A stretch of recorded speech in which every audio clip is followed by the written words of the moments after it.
Hello everybody, welcome back to That's No Metal. Yeah, this is the That's No Metal YouTube channel, obviously you're here. This is Vinyl Tap, which lives here. This is our physical media series primarily, also anything else that we just want to, show and tell with. But, clues in the name, innit? We are going to talk some records today. Apologies, again, I feel like I said this for the last handful of these videos. It's been a couple of months since the last one. I guess we've not had... the availability of everyone has been a little bit more difficult of late. We will get, more of these coming. We're going to keep it going. Hopefully get some other people in to do it as well. But it's me back again today. A few months since the last one, and I guess this is like this is my post-summer collection update. The autumn air is firmly in now. This is a few days ahead of me going to London for a weekend to see a couple of lingua ignota shows, so who knows, what might be acquired over that span of time. But I've got some stuff next to me. We're going to go through it, and I hope that we can get something out of this, and you can find some cool shit. So, the first thing is almost like an addendum to the last one I actually did, because when I did that episode I realised, oh shit, I completely skipped over something that was the main point of it. So the last time that I did one of these videos, it was not long after we had done our Oathbreaker special that we done on the That's No Metal Patreon. We did the full, several hour rundown of everything that band ever did. And I showed in the last video my 2016 copy of Raya by Oathbreaker, talking about what a just magical record that is. I forgot to show the thing I actually had purchased, like in the run up to that special, which I mentioned on there, and then again just forgot to put in that video. But I've rectified that here. This is obviously Oathbreaker. Ease Me and Four Interpretations, as you can barely read there, but that is the title of this EP. As we spoke about on that special, this is the last major Oathbreaker release that sort of came out of nowhere, because it was, long after their hiatus had kind of happened, and then they came back, released this, and then disappeared again, and we remain in that sort of post-COVID, like they announced shows that never happened, kind of weird anomaly of them coming back and then not actually following that through, I guess. But we did get the Ease Me record out of this, which is one new song. Obviously it's titled Ease Me. And the Four Interpretations are remixes from the likes of Yezu, Wife, Chelsea Wolfe, and Michael A. Muller. And I guess I spoke about on that special about how, the listening experience of it as like essentially the same song 5 times over, but a different version each time. That could be kind of awkward and boring and repetitive as a listening experience. This, I think, doesn't entirely avoid that necessarily. It is the same song at the end of the day, but there is an interest in the way they're sequenced. It's almost like if you listen to this in full as a record, the song almost like kind of devolves and becomes more and more sort of like broken apart and ethereal over the course of it, which is an interesting experience. The main actual Ease Me song itself is phenomenal. It's so interesting as what could have been the next step after Raya, because it doesn't sound like that. It doesn't sound like anything else at this point. It's probably the most unique sounding song Oathbreaker ever did, really. The way they've like lent even more heavily on like the electronics and things like that on it, but while keeping that gorgeous, cathartic, heartbreaking core Oathbreaker sound. I was like, I'm gonna actually order this, seeing as we're doing that Oathbreaker special, and I did. And look at this, it's lovely. So the last work essentially of for me, one of my all-time, one of the bands I value the most in my kind of musical lifetime, for as comparatively short time they were around. It's nice to have this last kind of offering from them in this format. Just the lyrics to just sort of obviously the one track there. I would, if they ever want to come back and I guess continue, pick up what they put down with this, I would be fascinated. But as a sort of last moment, definitely, an incredible song, and a really, a testament to not just what could have been, but what was. So that, like I said, I picked that up several months ago. That was should have been in with the last one, but let's move on. This is a more, in recent weeks sort of acquirement. This is Antichrist Siege Machine. I should take this out so you can see it better. It's got kind of a slightly textured sort of feel that makes it hard to, I guess, be picked up on in light, and doesn't help they've not got the logo on it. But this is Antichrist Siege Machine. This is their second full-length record, I think, called Purifying Blade. This was released in 2021, and I went on it big time this year because I picked this up on the European UK tour that they did with Full of Hell that happened in September. Me and some friends, we went along because that's a hell of a time, and Full of Hell were obviously brilliant, they always are, but you know, seeing Antichrist Siege Machine was like, oh, that's a real kind of like, don't know how often that will come around. Fucking all out war, you know, fucking red and black, the war metal color scheme, of course. Antichrist, even if you don't know them, are I guess you would call them a war metal band, where like a kind of, you know, that sort of bestial black metal thing, you know, mixture of uber aggressive, you know, black and death metal. But they are. I was thinking, you know, when I was really getting into this record, I was like, has there been a band in this, you know, obviously very niche, particular sort of subgenre thing, but that's a world that is dominated by the likes of, you know, Blasphemy and, you know, Revenge and Conqueror and those kind of things. This is again, it's essentially a new band, you know, last 5 years of activity, and I was like, I can't remember a band like that coming out in a way that properly like lit the underground and people who were into it on fire the way Antichrist Siege Machine have. They immediately became such a kind of beloved cult band where you see their t-shirts everywhere, and the imagery of it. They have a very particular look, which is, if I was to show you this photo here, look at that.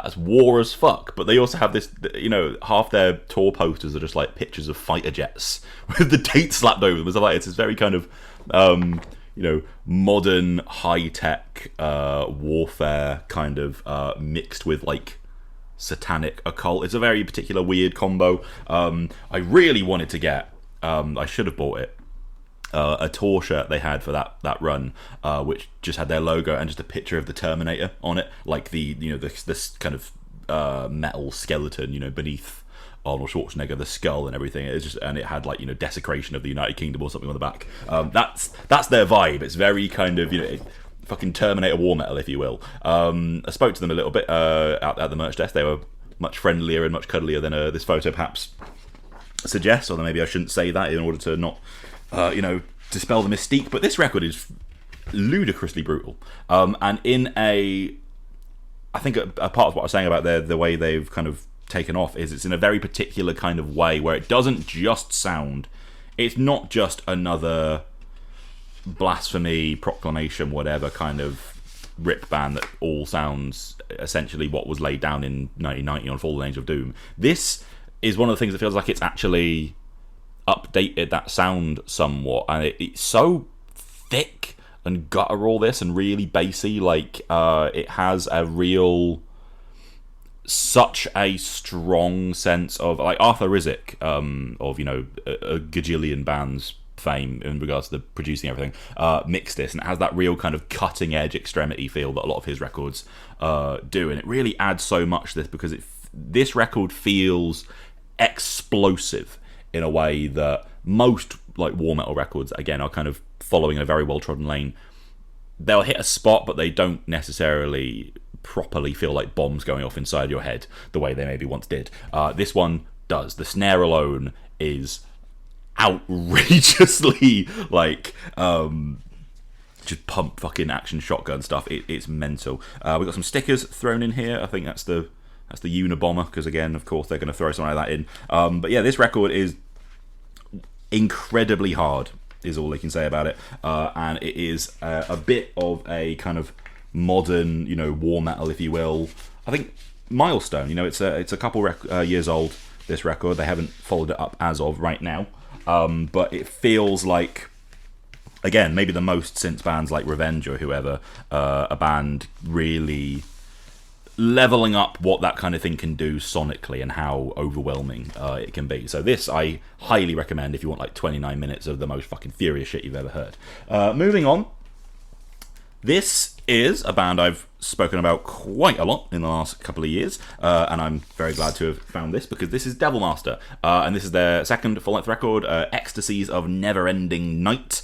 This one came out in 2021, I think I'm right in saying that. And we reviewed it on the show. Love this band, love them an awful lot. Didn't quite love this quite as much as the first record, but that's, you know, splitting hairs. The things they're doing on this record actually of like introducing more of the almost like, you know, goth club kind of dark wavy type songs, which weren't really on that first record, I think is a really fascinating thing that I want to see them follow up on. Obviously, if you've seen me show this band's records before, the best fucking images in the game.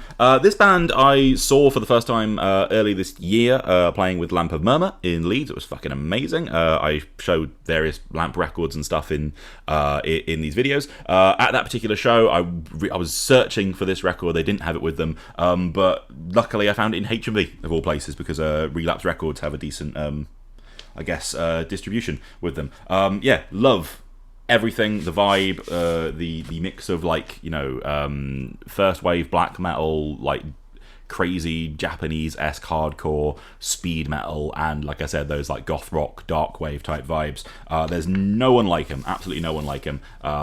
Purple, pink aesthetic all over this record. Some of my favourite tunes on this include The Vigour of Evil, I believe is the one that has a ridiculously catchy main lead. Golgoth with Cruel Song is wicked, and like I said, particularly those like dark wavy type songs are really involving on this record. If you don't know Devilmaster by this stage, they'll probably have a new record out in like, you know, a year or two's time. They seem fairly prolific, and again another Arthur Rizek connection. I believe actually the drummer from Power Trip joined the band and plays on this record, you know, after Power Trip are currently, you know, not active. So there is a lovely mix of, you know, like really fucking fresh, crunchy contemporary metal and super spooky, evocative goth stuff. I fucking love this band.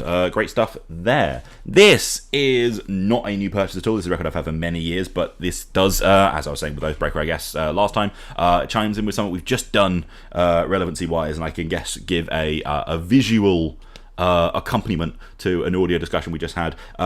On our most recent album club pack, the one that was done in conjunction with Damnation Festival, talking about some records that are being showcased at that event, we had a lovely, I think fairly long discussion, because there's so much to talk about, conversation about Akercocke, and particularly their record Choronzon, and there was so much said about the aesthetic of that band, the visual choices that they make, you know, again combining with their lyrical themes and very particular way that they come at being a, you know, sort of satanic black death metal band. It's not fucking swap in and out in any way. It really is something that is so them, and this record is not just visually, you know, very obviously accompanying that, but as we said in that album club, it's one of my all-time favourite records of any genre. To me, Akercocke are one of the all-time great extreme metal bands of any stripe, from any part of the world, from any part of history. You throw them in there with Morbid Angel and Death and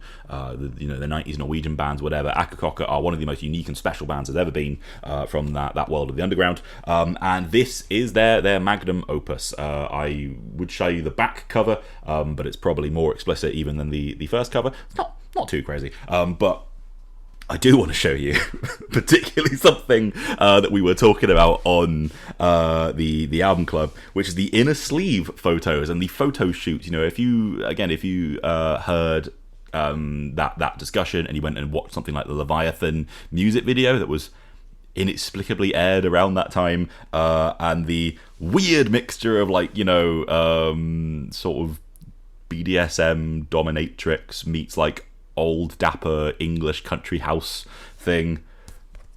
These are the promo images from the inside of this record that I was talking about that are truly of a bygone age. No one is having the galaxy brain idea or the gall to do an individual photo for each band member of them just hanging out with, like, leather ladies, I guess. The fact that, like, this one here, that's David hanging out just in the background of a photo, and the foreground is fucking absurd. There's Jason on the horse down there. It's so... Everything about this record is like, it toes that line between kind of tongue-in-cheek and like genuinely, yes, like, what was it, celebrate female pleasure for Abaddon or whatever the fuck that lyric is.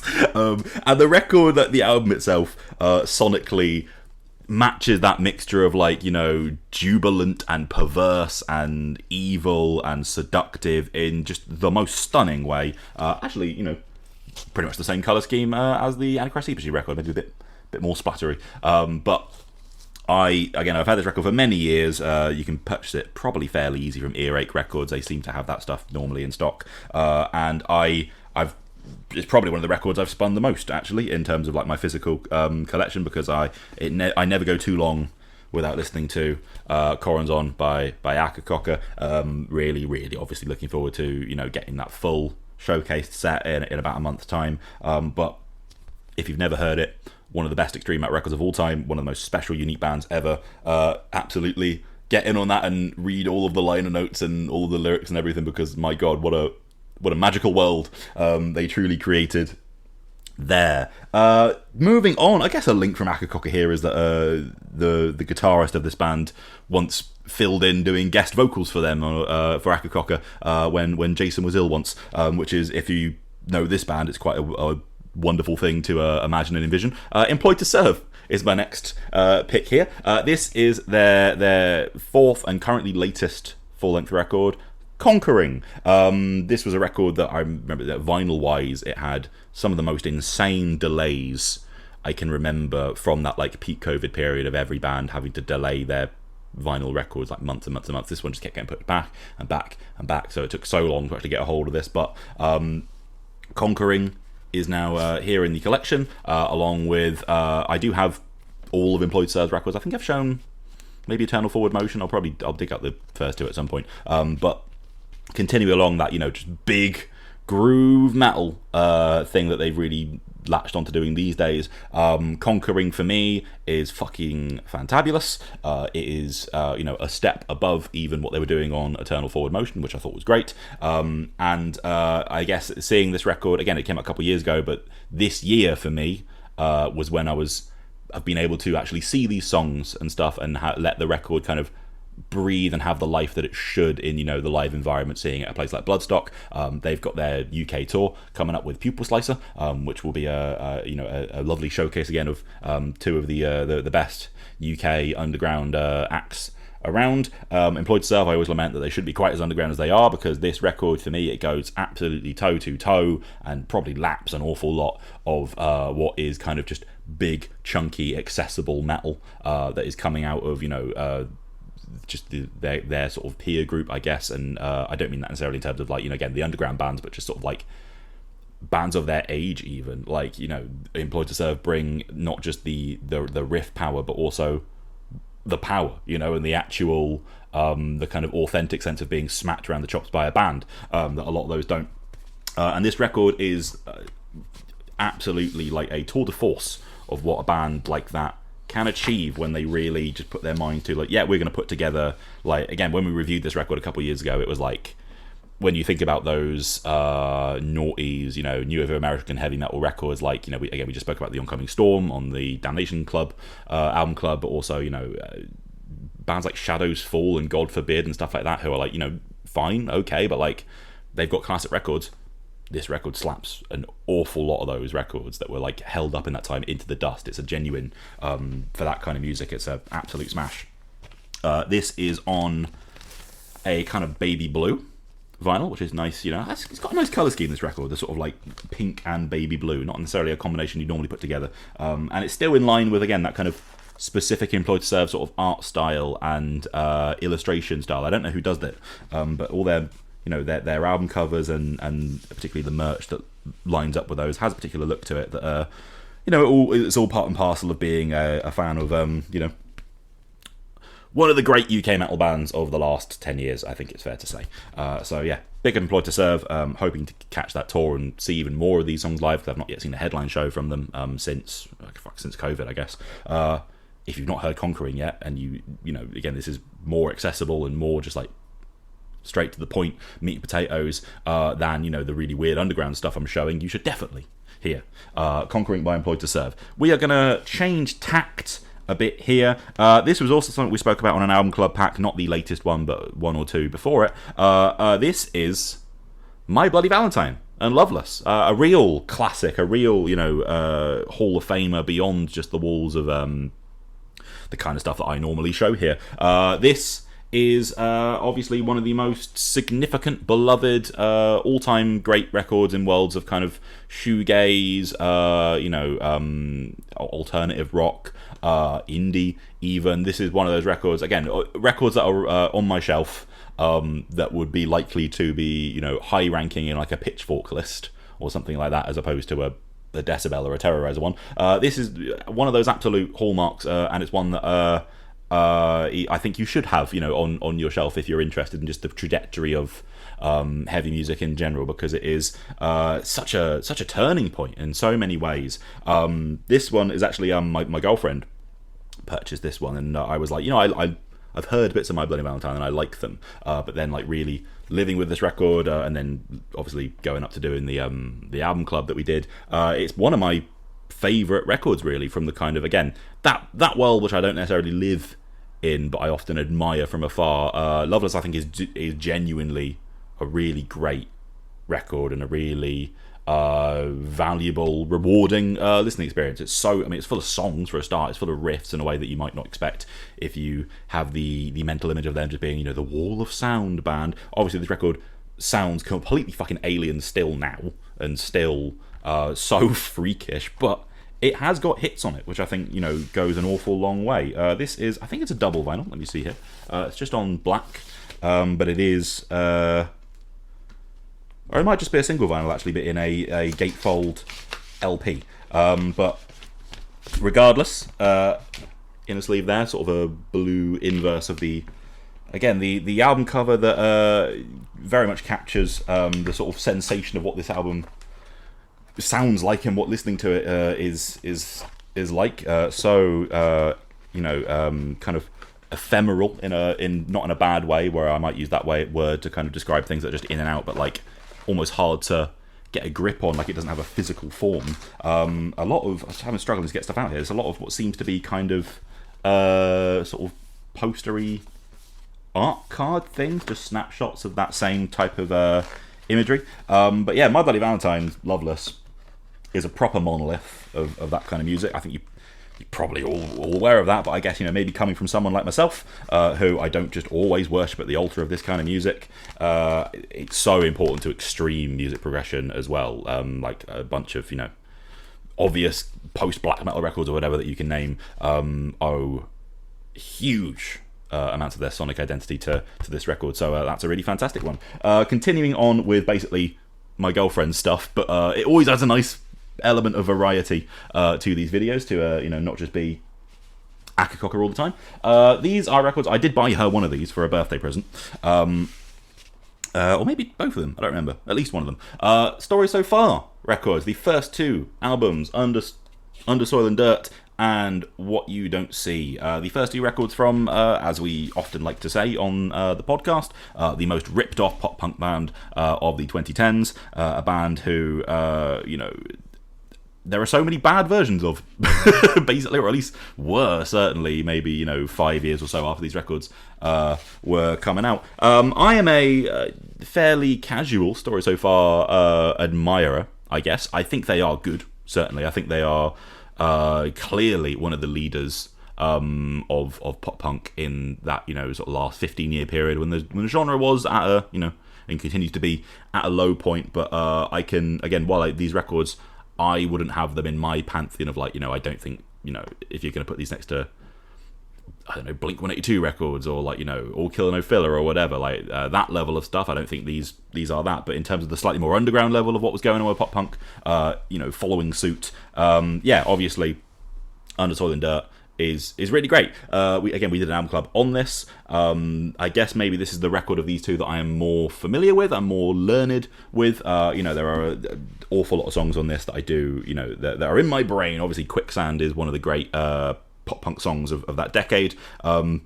for better or for worse, I'm always going to remember Daughters as well. You know, it is a record that has held up perfectly. No, obviously not. But it does convey an awful lot of feeling, and it does convey an awful lot of emotion with a lot of catchy hooks. This is actually a really nice sort of woodsy green thing with the obviously super pop punk, but also quite distinct art style and everything. Loads of fucking lyrics and thanks lists there of Parker Cannon going off about how much ladies hurt his feelings. But Underswallowed Dirt is, you know, obviously a genuine pop punk landmark. And then this second record, What You Don't See, I like it. I've listened to it an awful lot less than even the records either side of it. Like, we should probably get the third Story So Far record at some point, because that is another, you know, good one as well.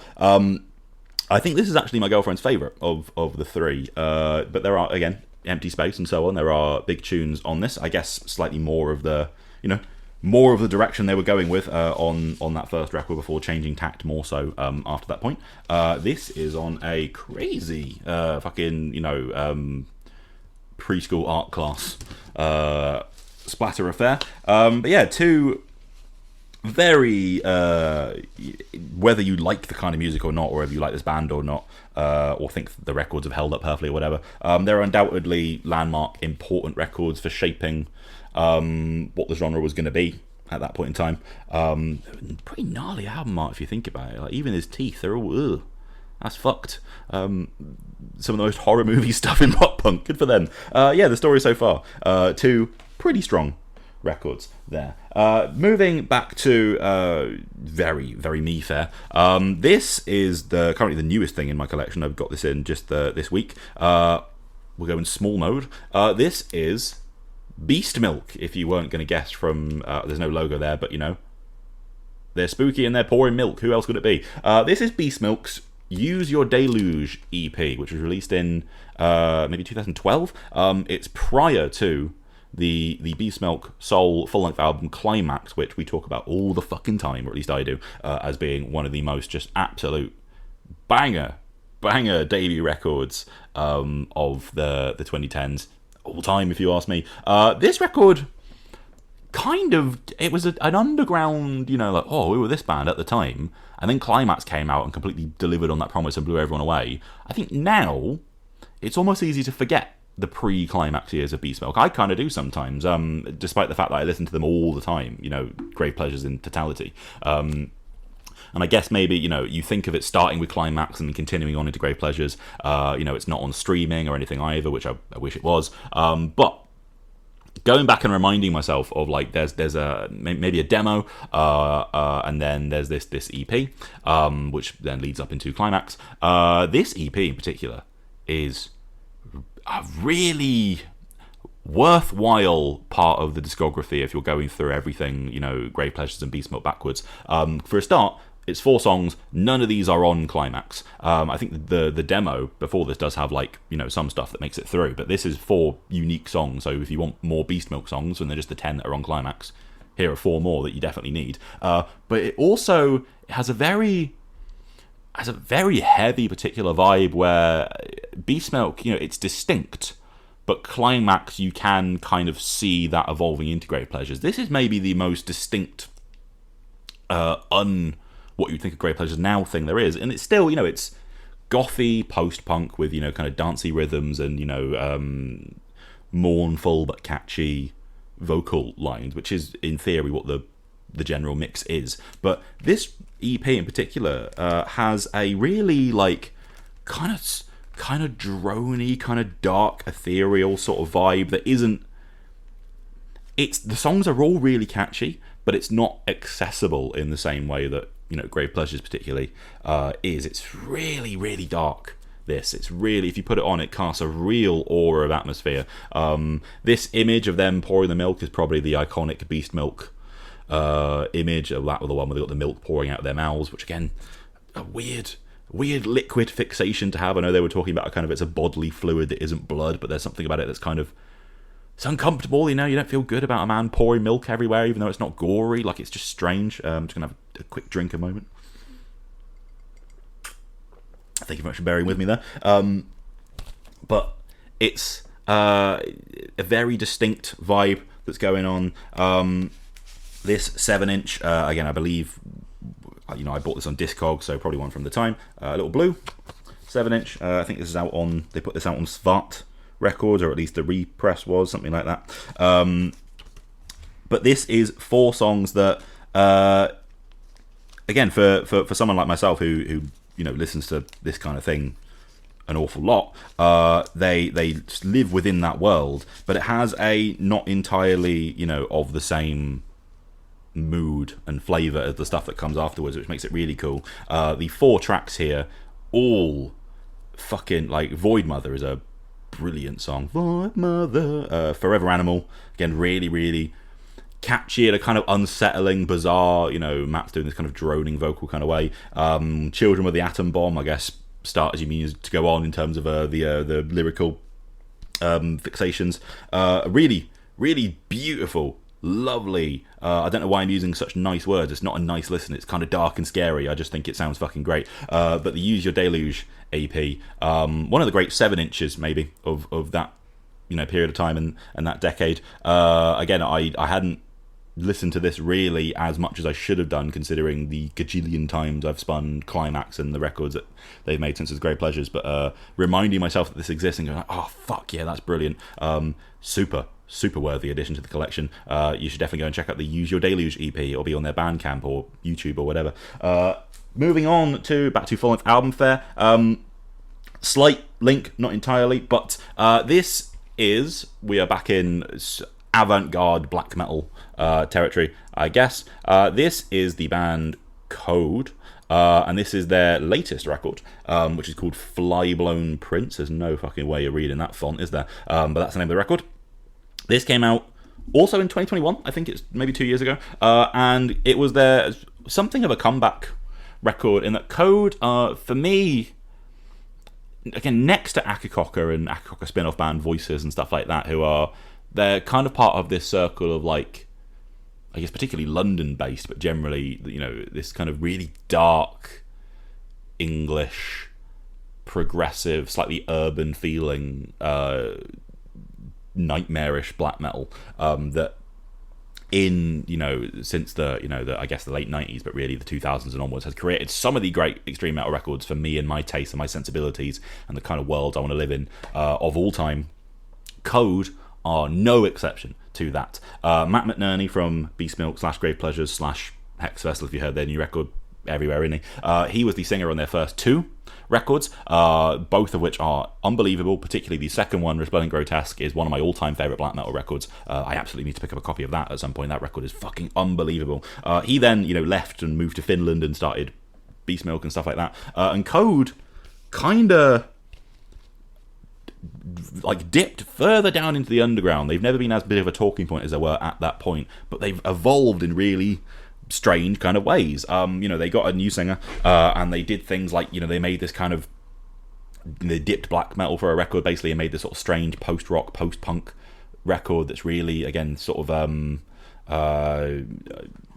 very, very eerie in the world it creates. Not an immediate listen at all, but very, very immersive. And then there was a little period of time where they basically vanished, and we were like, oh no, are they done? The main guy, the guitarist, songwriter, doesn't seem like he's the most productive guy in the world necessarily. He likes to kind of take his time with things. But they came back with a black metal record, more in the style of like the earlier records, but with the current singer, called Flyblown Prince. And I think this record is fucking great. We didn't talk about it on the show at the time. It was just a pretty underground release in a pretty busy period, I guess. But I've continued to really, really enjoy this. I got a shirt as well with the same artwork on.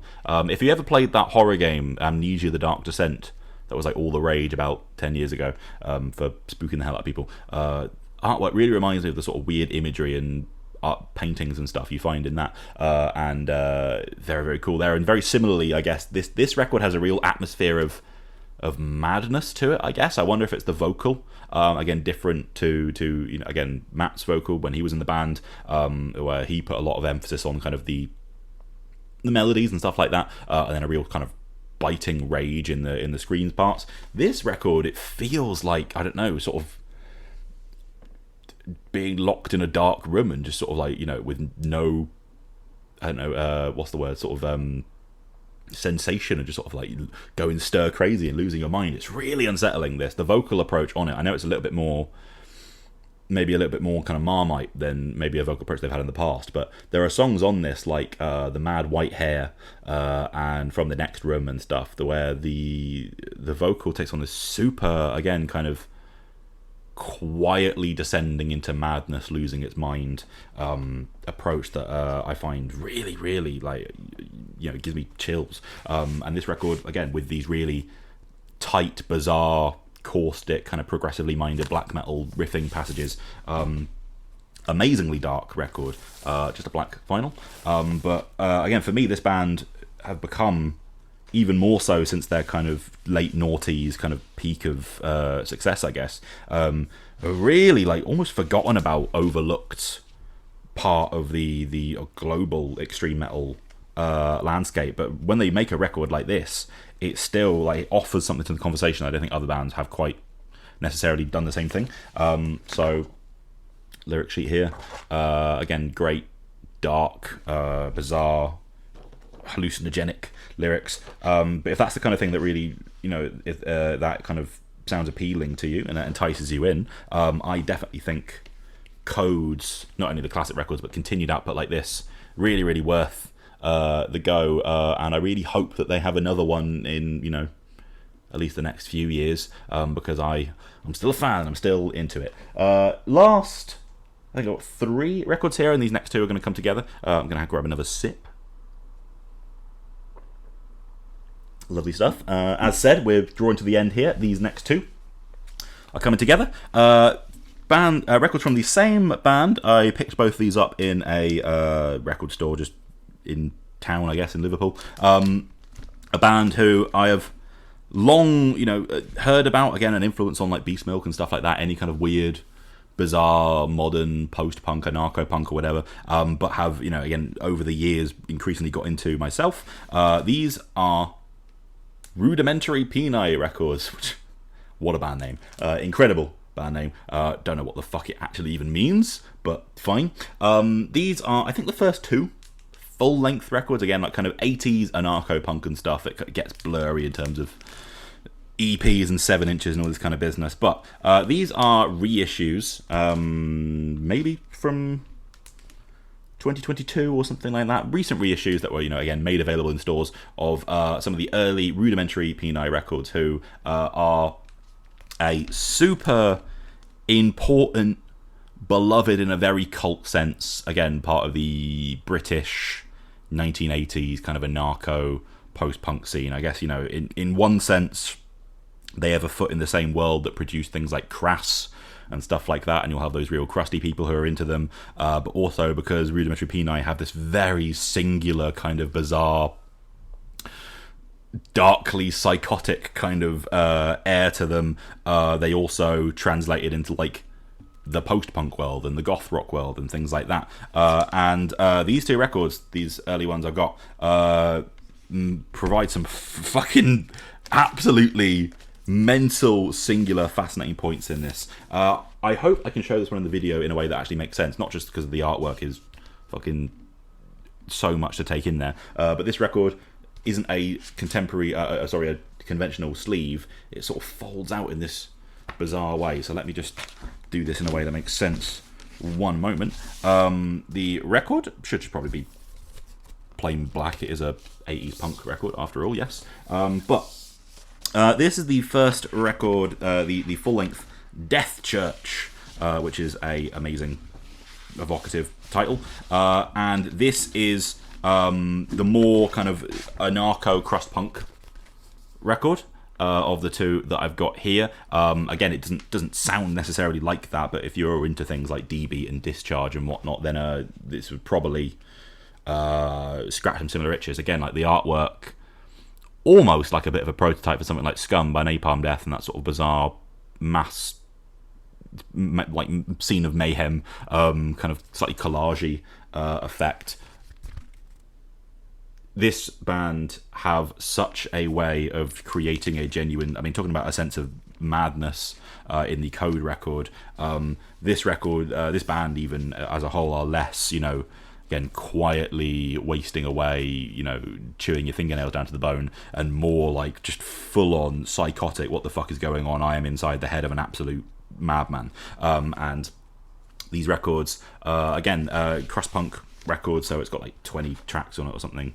Even the way the lyrics are written there, it's like just full-on scrawled madness. But there's so much that goes on, even inside these songs. Lyrically, I think they're fascinating. Again, you get really drawn into bizarre little stories, almost like the way Dead Kennedys can do sometimes on those early records. And that is a really worthy record in that. But the record of the two that I think is the most like unreplicatable is the record Cacophony, which came later in the 80s.